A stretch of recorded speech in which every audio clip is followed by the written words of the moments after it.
Dans quelques instants sur Fréquence Évasion, la clé du mystère. Nous allons parler de phénomènes paranormaux. À tout de suite. Si vous aimez le mystère, le paranormal, et que vous souhaitez en savoir plus sur les recherches en cours, eh bien restez avec nous sur Fréquence Évasion et découvrons ensemble en compagnie de scientifiques et de témoins les phénomènes que l'on dit surnaturels. Patience, c'est dans une poignée de minutes sur Fréquence Évasion. Fréquence Évasion. Fréquence Évasion. Vous écoutez Fréquence Évasion, c'est la clé du mystère. Dans quelques instants, nous serons en compagnie de Pierre Jovanovic et nous allons parler de deux ouvrages. Journée dans l'au-delà et Souvenirs de l'au-delà, parus aux éditions des livres. Ces deux ouvrages de Michael Newton. À tout de suite. Radio Fréquence Évasion, le son de la Côte d'Azur. Fréquence Évasion, info, interview et détente.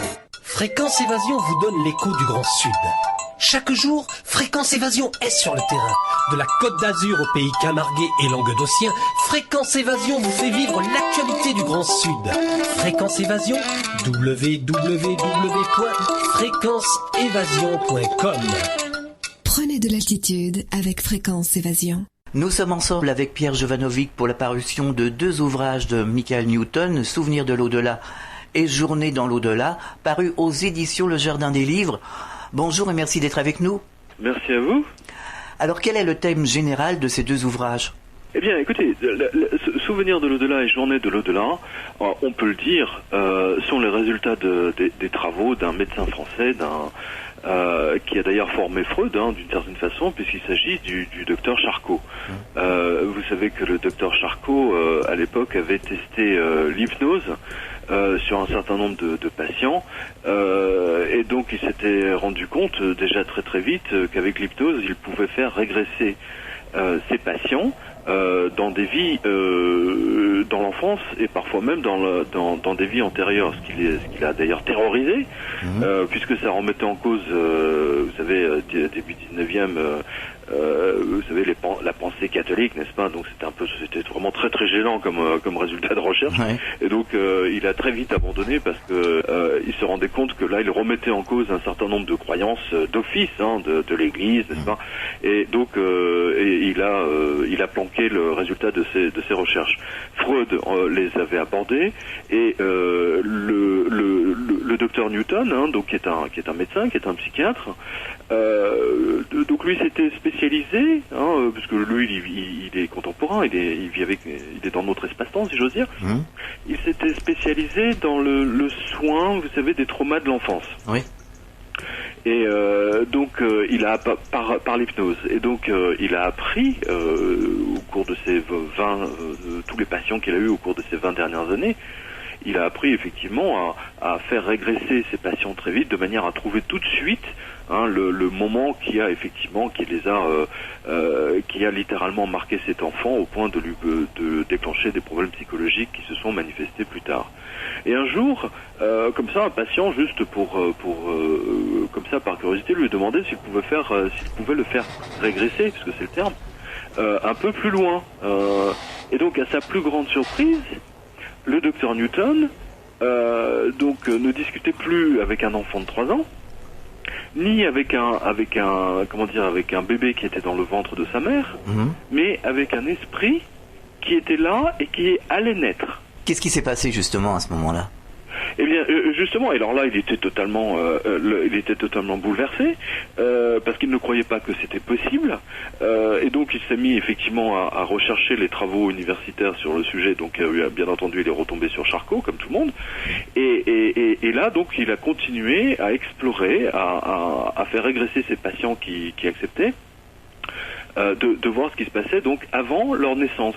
Et donc là, il s'est rendu compte qu'il tombait toujours dans le même endroit, c'est-à-dire que c'est un esprit qui est en attente d'incarnation, et qui a été amené à choisir les parents, bien entendu, en fonction de ce qu'il devait apprendre dans la vie à venir. C'est-à-dire qu'en somme, je résume, grosso modo. C'est un peu comme vous avez eu votre bac, et donc là vous avez devant vous le choix entre différentes universités ou différentes écoles. Le programme, oui. Et de programmes, et donc vous choisissez un programme universitaire. En l'occurrence là c'est un programme non pas universitaire mais corporel, et donc vous choisissez un chemin de vie n'est-ce pas? Oui. Dans lequel, et vous allez vous incarner, donc vous allez naître pour vivre ce chemin de vie. Ce qui remet, bien entendu, en cause, évidemment, ce qui pulvérise tous les gens qui vous disent que le futur n'est absolument pas déterminé. Les 20 années d'expérience qui sont relatées dans ce livre du Dr Newton nous montrent que les personnes les plus importantes que nous rencontrons au cours de notre vie, celles qui comptent, nos enfants, les femmes, les maris, etc., les maîtresses même, les amants, les amis proches aussi, et les amis très proches, absolument, le meilleur ami ou la meilleure amie ou les meilleurs amis, eh bien, sont déjà des gens que vous avez connus. C'est-à-dire que c'était déterminé. C'est-à-dire que non seulement vous allez les connaître, mais en plus vous les avez connus et fréquentés dans d'autres vies précédentes. Je ne sais pas si vous imaginez. Tout à fait. Alors, vous imaginez le choc que ça a fait au départ. Après, bon, il s'est habitué. Et donc, ces deux livres, Souvenirs de l'au-delà et Journée de l'au-delà, sont véritablement des, une sorte de dictionnaire d'expérience pratique. C'est du factuel, c'est factuel, c'est pas du blabla de psychiatre, etc. C'est vraiment les patients qui racontent leur expérience en tant que vie passée, en tant que où ils sont dans cet endroit où on choisit les vies à venir, où ce qu'on appelle les anges montrent à cet esprit ou aux différents esprits quelles sont les personnes qu'elles vont retrouver et dans quel corps, et cela donne, si vous voulez, cela renverse en fait, bouscule littéralement la manière dont on voit le monde et surtout dont on peut voir notre vie personnelle.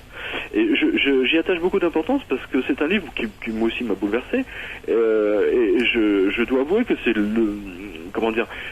c'est le livre, si vous voulez, qui met d'accord de toute façon, je veux dire des centaines d'années de ce que le bouddhisme par exemple nous enseigne. Je ne suis pas du tout bouddhiste, je suis catholique, mais en tant que directeur littéraire et en tant que puisque je connais Newton, lui est devenu bouddhiste, par exemple, à cause de tout ce qu'il a découvert.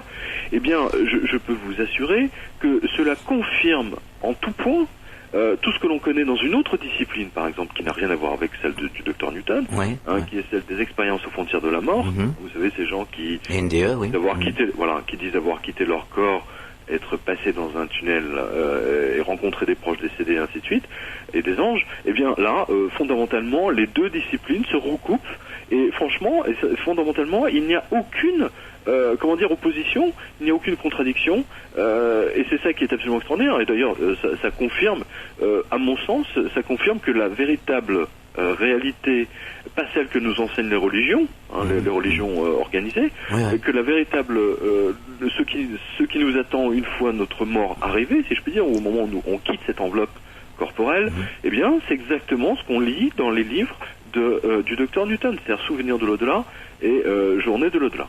Et c'est absolument remarquable. Alors, brièvement, que se passe-t-il entre deux incarnations, justement ? Alors, entre deux incarnations, il semble donc qu'on se dirige vers ce qu'on appelle, c'est un peu comme une ruche. C'est-à-dire que c'est une ruche où on va se reposer. Quand je dis ruche, c'est pas la ruche des abeilles. C'est une image. C'est une image. Et on retrouve cette ruche de toutes les âmes qui nous sont chères et qui sont nos âmes primaires, c'est-à-dire nos femmes, nos enfants, nos maris, nos amis proches, nos frères et sœurs, et ainsi de suite, et parfois même nos employeurs.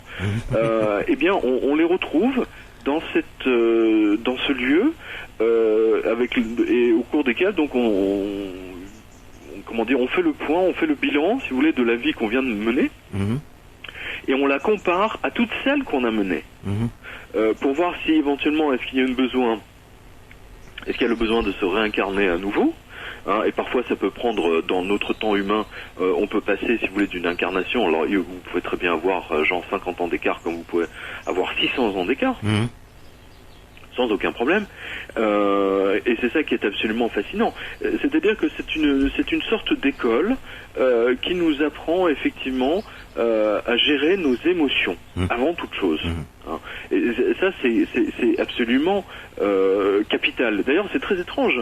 Vous savez, même pour moi, en tant que catholique, je veux dire, j'étais à Singapour, j'étais en Thaïlande, etc. J'ai rencontré dans ces divers des prêtres, enfin des prêtres bouddhistes, des bronzes, qui avaient ce don, si je peux dire, de voir les vies passées, et des personnes qui ne se connaissaient pas, me décrivaient les mêmes vies passées. C'est absolument stupéfiant. Je veux dire, des personnes qui ne se connaissent pas, qui ne vivent pas dans le même pays, etc. Donc tout ceci, si vous voulez, toutes ces différents éléments pris, une fois que vous les rassemblez, vous confirme effectivement que nous sommes la somme, vous et moi, et toutes les personnes qui nous écoutent, nous sommes la somme de toutes les vies que nous avons déjà vécues. Et que nos obsessions, entre guillemets, voire nos professions ne sont absolument pas innocentes. Au contraire, elles sont le résultat de ce que nous devons apprendre ou éventuellement transmettre aux autres. Ça, c'est extrêmement intéressant. Oui, ce qui paraît logique d'ailleurs. Hein. Mais bien sûr, je veux dire, à partir du moment où on regarde, si vous voulez, le principe de la vie, de la mort et de ce qui est entre les deux, je veux pas dire que c'est comme vous dit Alain, vous savez, il y a deux choses qui sont sûres, si vous voulez, c'est la mort et les impôts. Là, ce qui est certain, si vous voulez, c'est que quand on meurt, entre guillemets, c'est effectivement le corps meurt. Et tous disent d'ailleurs que lorsqu'ils sortent de leur corps, c'est encore plus réel que ce qu'ils ont expérimenté dans la vie humaine, c'est-à-dire dans un corps. Et avouez que c'est quand même absolument remarquable. Oui, on en parlait lors de la dernière mission, justement. Ah bon, oui. Et d'ailleurs, il y a un autre livre qui vient de sortir chez nous au jardin. C'est un livre qui s'appelle Voir, Parer et Mourir, qui a été écrit par un athée, qui est un professeur d'université, et qui est mort justement, qui a eu une expérience frontière de la mort à l'hôpital, à la Salpêtrière à Paris. Donc c'est pas commun, alors qu'il était en voyage avec ses élèves. Et bien lui aussi, il raconte comment il est sorti de son corps et comment il s'est retrouvé avec ce qu'on appelle les anges, également avec ce qu'on appelle des démons. Enfin bon, tout ceci se recoupe, c'est-à-dire c'est très intéressant. Oui, émission qui est diffusée régulièrement sur cette antenne en ce moment d'ailleurs. Aujourd'hui, dans une société où les médias ne vous parlent que d'une seule chose, c'est-à-dire que vous n'avez absolument pas le droit de vous intéresser aux choses spirituelles, et que la seule chose qui peut vous rendre heureux, n'est-ce pas, c'est avoir un maximum d'argent pour pouvoir acheter tout ce qu'on vous montre à la télévision et dans les journaux. Hein. Tout à fait. Donc c'est le dieu argent. Hein. C'est exactement ce que définit d'ailleurs le groupe Nine Inch Nails. Hein. Vous savez, ils ont cette chanson tellement remarquable qui est Dieu argent, je ferai tout pour toi. Dieu argent, crucifie-moi contre un mur. Dieu argent, je ferai tout ce que tu veux. Dis-moi simplement ce que tu veux que je fasse. Et on tourne tout en dérision d'ailleurs, hein, concernant ces recherches. Que vous osiez parler de ce genre de sujet, hein, eh bien, inévitablement, vous avez tout un tas d'athées, n'est-ce pas, de bien-pensants, qui vous disent, mais enfin, monsieur, tout ça c'est des conneries, etc. Qui, d'ailleurs, ne se donnent même pas la peine, ni l'honnêteté intellectuelle, je précise, hein, ne serait-ce que de lire tous les travaux, ne serait-ce qu'universitaires, qui ont été publiés sur le sujet, ou mieux, de lire les travaux de Charcot, quand même. Hein, puisque Charcot a été le premier à avoir effectivement travaillé de manière scientifique sur l'hypnose et sur les régressions. Alors Pierre Jovanovic, à la page 136 du livre Journée dans l'au-delà, l'auteur parle d'âmes jeunes. Alors certains expérienceurs qui ont fait... Oui, mais certains, alors justement, une question, parce que c'est une question de plusieurs auditeurs. Donc certains expérienceurs qui ont vécu des NDE, on en parlait il y a quelques instants, donc des expériences aux frontières de la mort, bon, on peut citer Nicole Dron qu'on connaît très bien en France, etc., mais ils sont plusieurs, hein, par exemple, disent qu'entrant dans la lumière, ils savaient qu'ils avaient toujours existé et qu'ils existeraient toujours. Donc comment, alors si ils ont toujours existé, ils existeront toujours, donc ça veut dire éternité. Comment il peut y avoir des âmes jeunes, parce que âme jeune nécessite création d'âme. Absolument. D'ailleurs, justement, c'est un chapitre. Il en parle dans Souvenir de l'au-delà, et je crois qu'il en fait même un immense chapitre dans Journée de l'au-delà.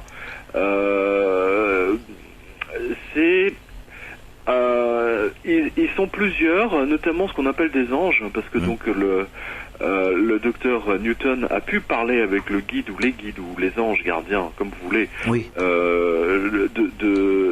de ces sujets, hein, de ces patients.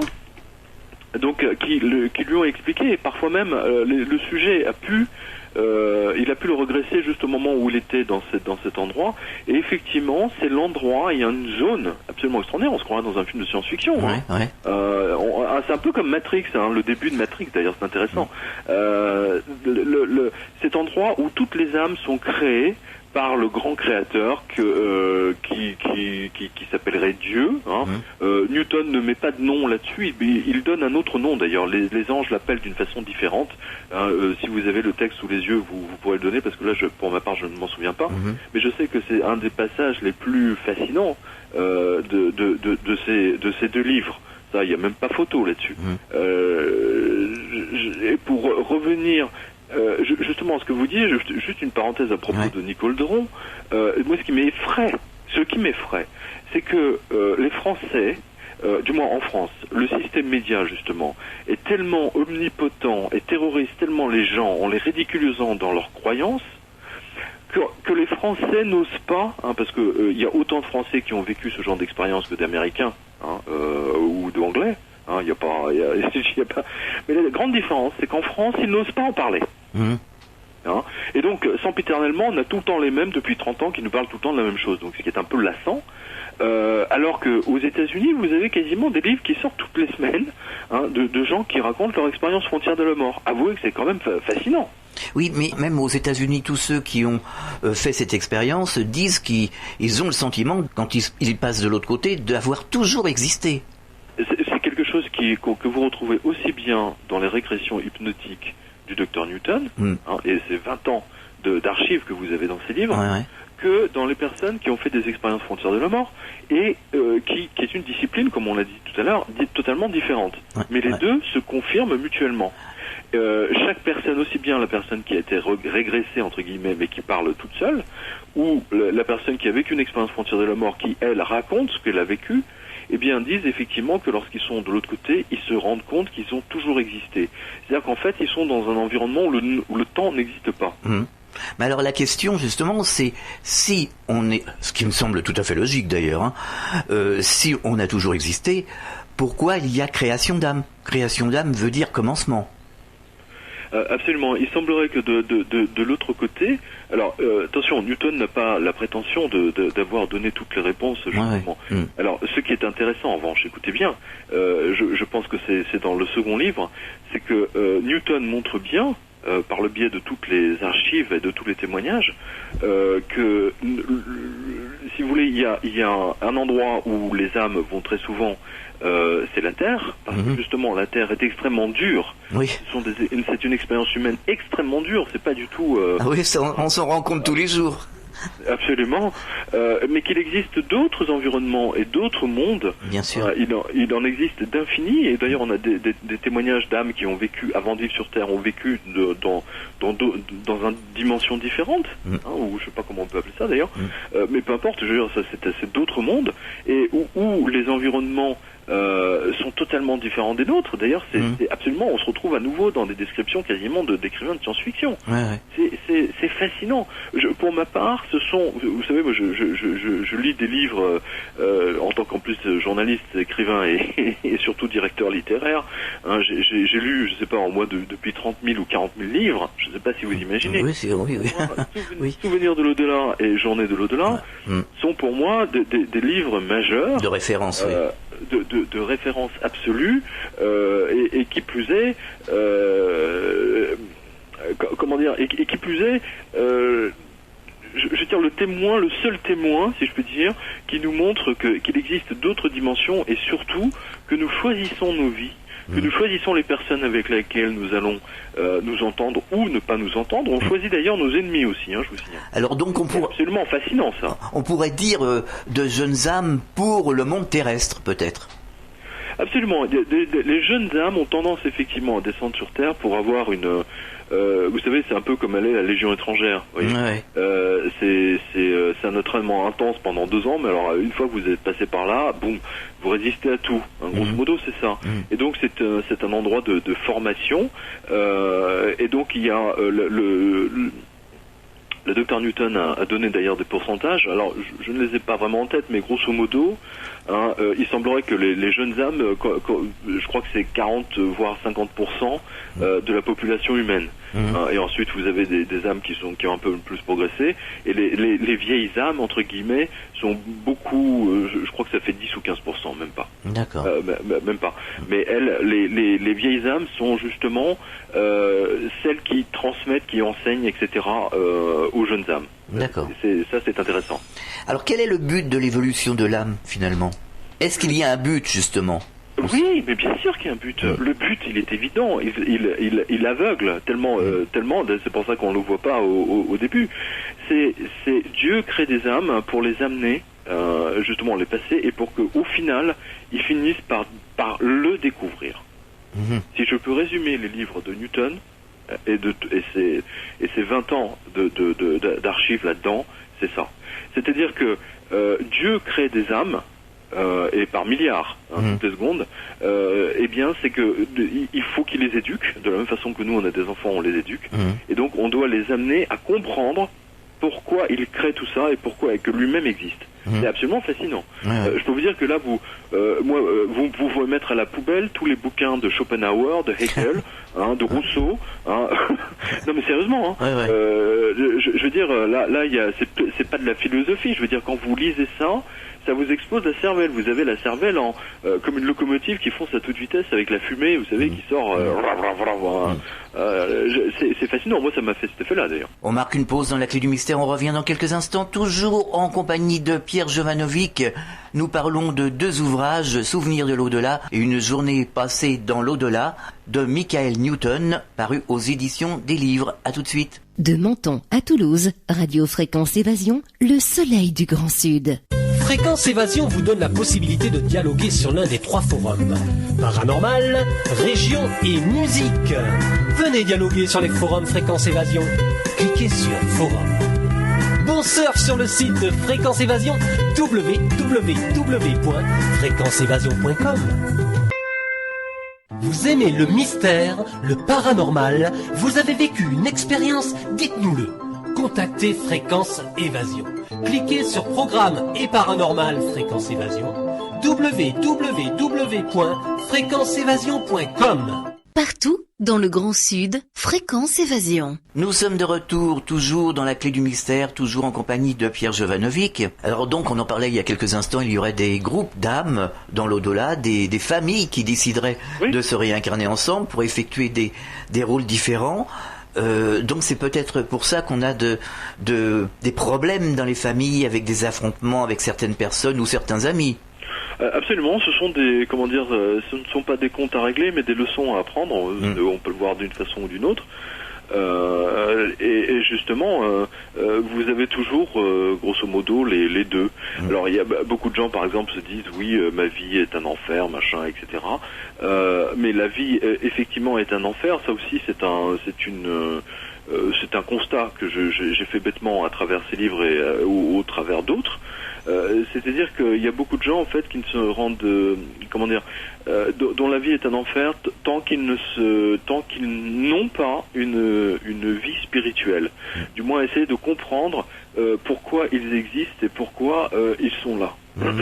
Ça paraît bête, mais les livres de Newton vraiment peuvent leur apporter énormément de choses. Et d'ailleurs, puisque celles de ceux qui nous écoutent, puisque maintenant elles peuvent télécharger les 40 ou 50 premières pages de chaque livre, donc elles peuvent vraiment se rendre compte de ce que dit Newton. Donc elles peuvent le télécharger sur le site du Jardin des Livres. Et je précise ça parce que c'est quelque chose pour moi de très très important. Parce que c'est un outil. Vous avez vu comme moi, et comme toutes les personnes qui nous écoutent, à quel point le Vatican, du moins les prêtres, ont démissionné de leur rôle, de leur rôle, puisqu'ils se contentent d'enseigner une espèce de boîte à conserve, puisqu'ils sont tous des boîtes à conserve, ils sont tous sortis de la même usine de fabrication, où Dieu n'existe plus. Tout ce qui existe maintenant dans leur formation, c'est des règlements théologiques. À la limite, ils pourraient être avocats, ce serait pareil. Non mais c'est vrai.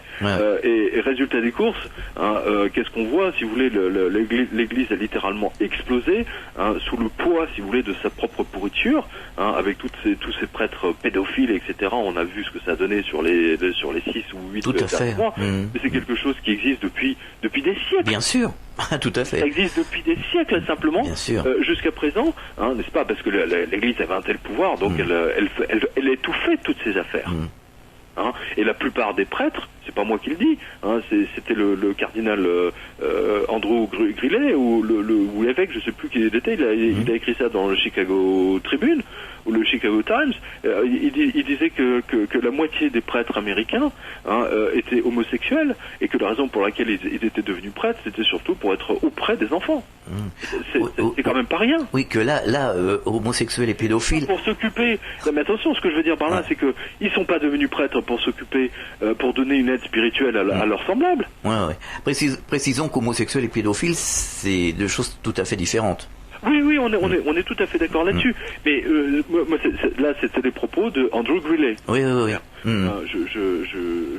Mais on s'en fout. Je veux dire, la question n'est pas là. Vous avez bien vu que l'Église d'Angleterre, par exemple, l'Église d'Angleterre protestante, il y a une scission, puisque l'archevêque de Canterbury donc a décrété effectivement qu'il est tout à fait normal que les prêtres soient homosexuels.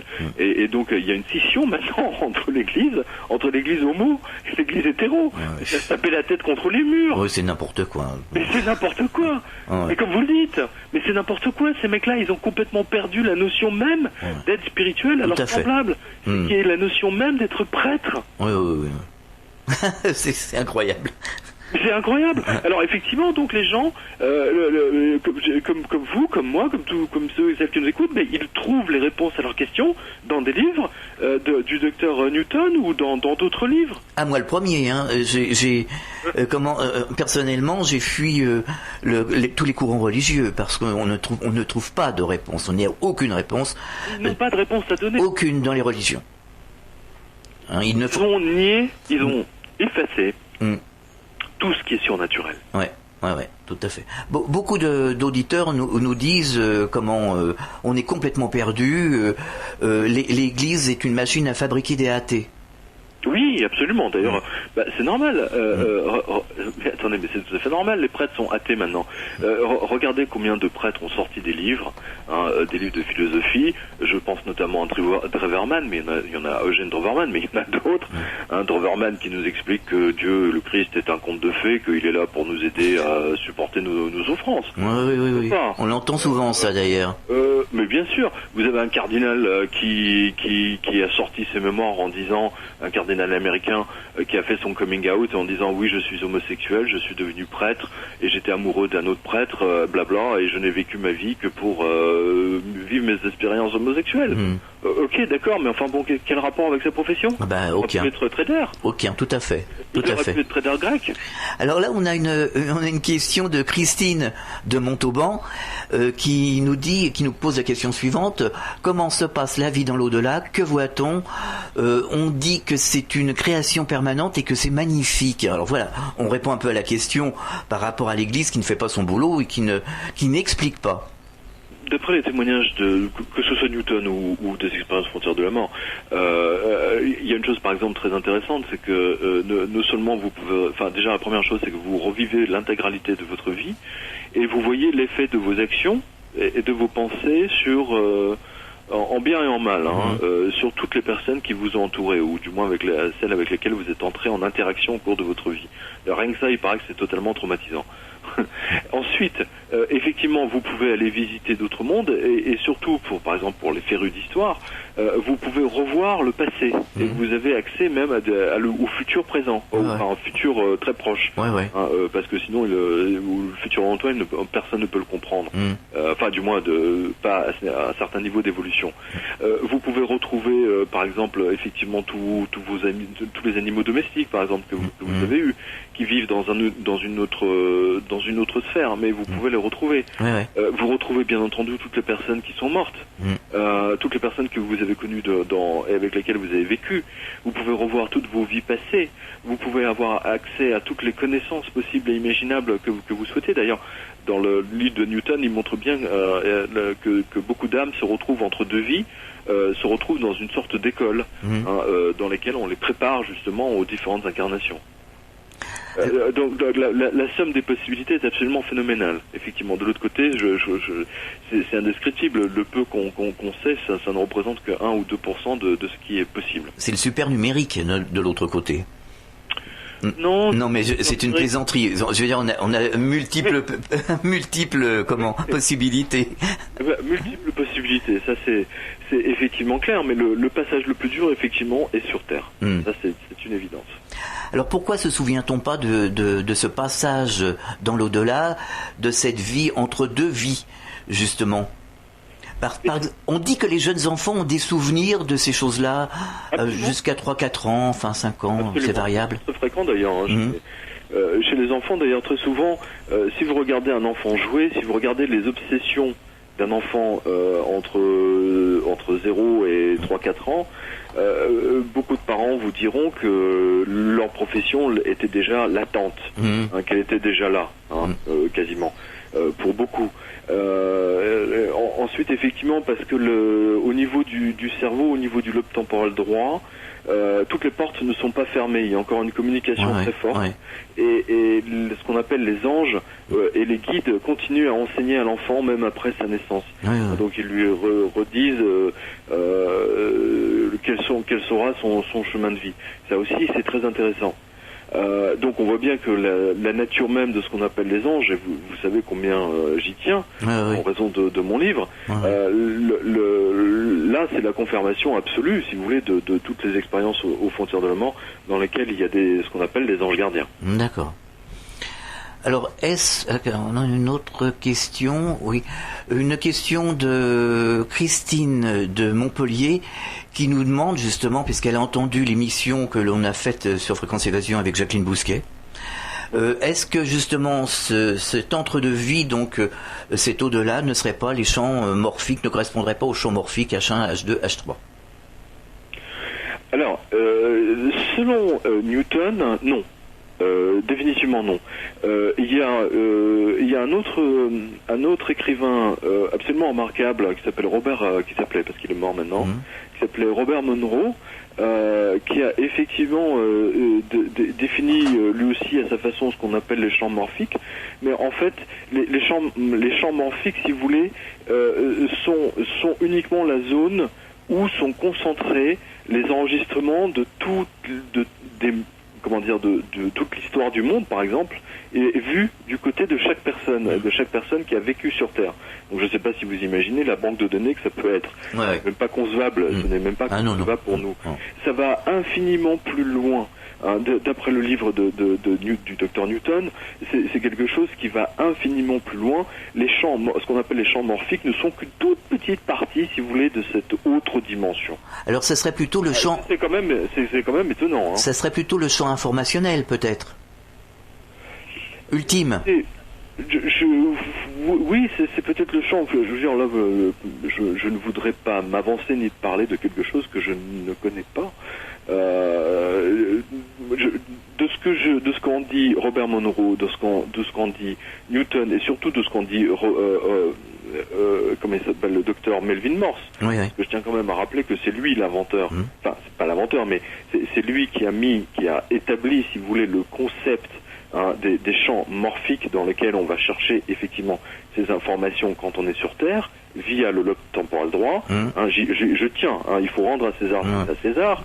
Je veux dire, de ce qu'ils en disent tous, effectivement, il y a une zone concentrationnaire d'informations dans laquelle on peut taper, mais ce n'est qu'un tout petit bout, puisque ce champ morphique lui-même est entouré d'autres mondes et d'autres espaces dimensionnels, et même d'autres espaces-temps. D'accord. Et c'est incompréhensible pour nous, avec notre cerveau humain. Nous ne pouvons appréhender que même pas 0,1% de ce qu'il y a de l'autre côté.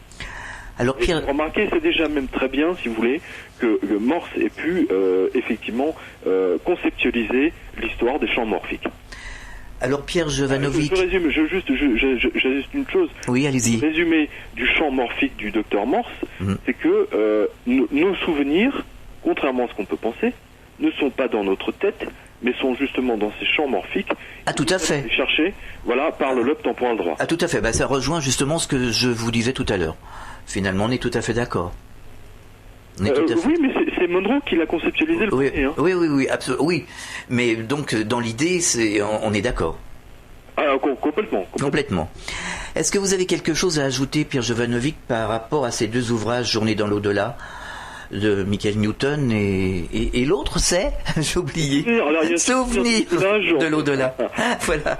La Journée de l'au-delà. Oui, je pourrais ajouter que ces livres ont été traduits au Canada il y a quelques années, et que notre traductrice en fait s'est rendue compte qu'il y avait des parties manquantes.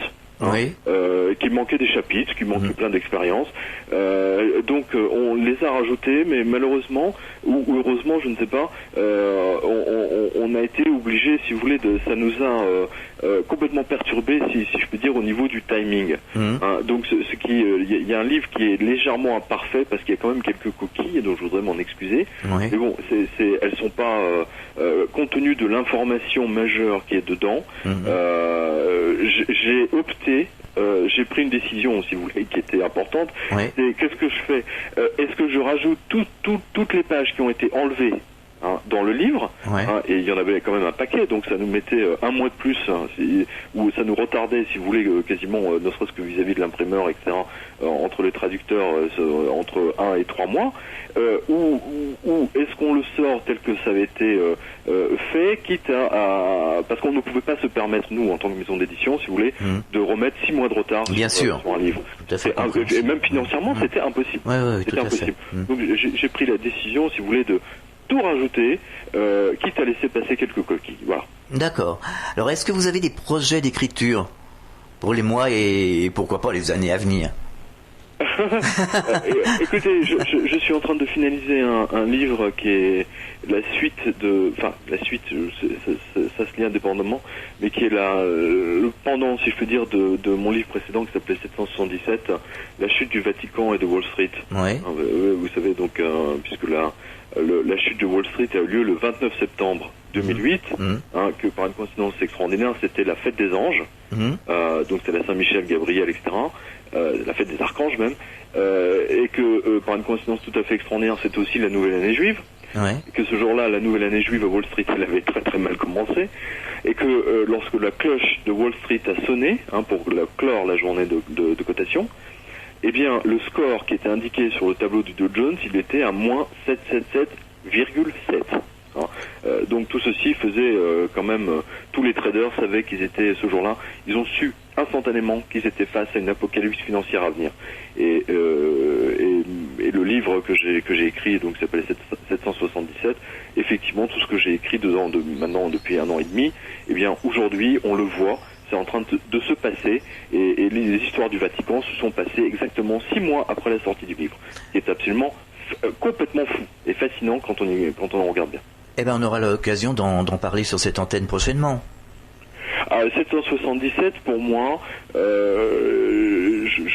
avez, je veux dire, toutes les personnes qui nous écoutent ont vu que maintenant, depuis incessamment, que le cours de l'or n'a cessé de monter depuis maintenant 2 ans. Quasiment ceux qui ont acheté par exemple des Napoléons il y a 2 ans ont quasiment doublé leur capital. C'est complètement fou. Et Alan Greenspan, vous savez, qui était le grand patron, il a été le patron de la Banque centrale américaine pendant je sais plus, quasiment 15 ans, il a eu, ou 20 ans, il a eu 5 présidents quand même, au-dessus de lui. Il avait toujours dit, le cours de l'or, c'est le canari dans la mine. C'est-à-dire que quand l'or commence à s'envoler, c'est fini. C'est la fin de la monnaie papier. Tout à fait. Et qu'est-ce qu'on observe en ce moment? L'or a battu un record chaque jour, au point que les banques centrales ont été obligées d'intervenir pour faire tomber l'or, parce que sinon on allait vers le crash et la banqueroute universelle, à nouveau. Donc c'est effectivement un livre on ne peut plus prophétique. Eh bien, nous en parlerons très prochainement sur cette antenne. Est-ce que vous avez un message à adresser aux auditeurs? Vraiment, avec grand plaisir, je vous remercie. comme on dit, n'est-ce pas, des formules de politesse, de me donner cette opportunité. Voilà. Oui, absolument. C'est-à-dire que je les appelle à ne pas écouter le message pernicieux que la publicité diffuse en permanence, 24 heures sur 24 quasiment, que ce soit parmi les affiches qu'on voit quand on est en voiture ou quand on marche dans la rue, que ce soit les messages publicitaires qui vous disent que si vous avez la dernière voiture, le dernier modèle, le dernier téléphone, le dernier écran plat, le dernier ceci, le dernier cela, le dernier jean de chez machin bidule, que vous allez être beaucoup plus heureux. Je ne sais pas si vous avez vu, mais depuis quelque temps, toute la nouvelle génération est complètement déboussolée. Nos enfants sont totalement perdus. On leur a inculqué, la publicité leur a dit que plus ils feront d'études, etc., et plus ils gagneront d'argent. Et aujourd'hui, que voit-on? Toute cette génération de jeunes Français complètement paumés, qui a fait 4 ans d'études, 5 ans d'études, et qui ne trouve que des boulots de SMIC à vendre des McDo. Tout à fait. Non mais je ne sais pas si vous réalisez, alors que le gouvernement a permis la délocalisation de centaines de milliers d'emplois. Nous vivons dans une époque absolument effrayante où le système de libéralisme économique, qui nous a été vendu bien entendu par les Américains, et qui était imposé en France par les socialistes en plus, par Jospin, je ne sais pas si vous réalisez, c'est quand même Pierre Bérégovoy, ministre socialiste de François Mitterrand, qui a autorisé le système bancaire français à vendre des crédits dérivatifs. C'est les crédits dérivatifs qui ont provoqué la chute de Wall Street, entre autres. Le pouvoir de l'argent omnipotent, en disant que cela va vous rendre beaucoup plus heureux, et que la seule chose qui peut vous rendre heureux, c'est l'argent, et bien, il est destiné uniquement à vous détourner de votre propre spiritualité. Et aujourd'hui, c'est de plus en plus flagrant. Mais bien sûr, mais c'est évident. Mais moi, je pense que vous êtes d'accord avec moi là-dessus. Tout à fait. Je pense à 200%. Mais bien sûr, et surtout avec cette crise parce qu'il y a quand même un certain nombre de choses qui commencent à sortir de l'océan. Oui, tout à fait. Quand l'eau se retire, on voit exactement ce qu'il y avait en dessous. Bien sûr. Eh bien, nous en parlerons sur cette antenne prochainement. Vous allez nous donner les coordonnées de votre site internet? Absolument. Juste avant de vous quitter, je vous donne un petit exemple du factuel. Vous savez, en tant que journaliste, j'adore le factuel. Écoutez bien, les traders de Goldman Sachs et de Morgan Stanley, ils ont réuni de l'argent, ils ont mis de l'argent dans un pot pour acheter un éleveur de palombes et de colombes. Il vendait comme ça des colombes, etc., aux gens qui aimaient bien voir des colombes chez eux, vous savez, simplement, comme des animaux domestiques, des oiseaux. Eh bien, ils ont acheté, ils ont fait un lâcher de à peu près 300 colombes et de palombes, et ensuite, avec leurs fusils, ils ont tous descendu. Et le spectacle qui les faisait jouir, littéralement, c'était de voir tout le sang de tous ces oiseaux qui leur tombaient dessus. Oui, non, mais bon, ça me fait penser un peu aux corridas ici, enfin bon. Non, mais imaginez, voici ce qu'est véritablement les gens qui sont au cœur du système financier. C'est ça que je veux que les gens comprennent. Quels sont les hobbies de ces gens? Et pourquoi on n'arrive pas à arrêter les corridas dans le sud de la France? C'est bien à cause de ces gens-là, c'est toujours les mêmes. Écoutez, c'est surtout, effectivement, c'est toujours des histoires financières. Tout à fait. Ça va de soi. Mais évidemment. Voilà. Et des affaires financières et sanguinaires. Mais en général, ça va ensemble. Tout à fait. Vous nous donnez les coordonnées du site internet? Oui, avec grand plaisir. Donc c'est www, en un seul mot, lejardindesLivres.fr. Le livre au pluriel, bien entendu. Le Jardin des Livres. Vous tapez ça sur Google, vous tombez directement dessus. D'accord. Voilà. Pierre Jovanovic, merci d'avoir participé à cette émission sur Fréquence Évasion. On se retrouve une prochaine fois, bien entendu. Eh bien, en tout cas, merci infiniment à Fréquence Évasion, qui est l'une des rares radios en France à avoir une émission qui touche et qui parle de cet au-delà, qui en France est un sujet politiquement incorrect. C'est tout à fait. À très bientôt pour un autre rendez-vous de la Clé du Mystère sur Fréquence Évasion. Fréquence Évasion.